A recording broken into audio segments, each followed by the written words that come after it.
Power कुव्वत Eradi की stone habit को develop करने के लिए विल पावर की का काम करती है। Will power the key stone habit ये कुदरती तौर पर इंसान के अंदर पाई जाती है। अगर आप कामयाबी हासिल करना चाहते हैं तो आपको अपने अंदर विल पावर को डेवलप करना होगा।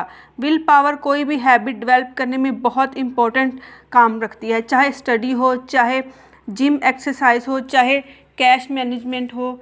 के लिए हमारी कुव्वत इरादी का बहुत बड़ा किरदार है। मिसाल के तौर पर अगर हम कोई नया काम सीखना चाहते हैं या कोई नया काम करना चाहते हैं तो इसमें हमारी विल पावर का बहुत बड़ा अहम किरदार है। मसलन अगर हम रेगुलर जिम जाते हैं तो जिम जाने से हमारी रोज़मर्रा रूटीन में बहुत सारी तब्दीलियां आती हैं। हम ज़्यादा से ज़्यादा सलाद खाते हैं और जंक फूड से अवॉइड करते हैं।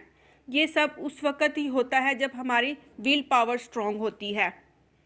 आप अपनी सोच को अपनी कुव्वत इरादी से अप्लाई करके रेगुलर काम करते हैं और गोल को अचीव करने के लिए फोकस करते हैं तो ऑटोमेटिकली विल पावर बिल्ड हो जाएगी। Strong willpower your regulate your impulse bailer your distract yourself from temptation better willpower come automatically.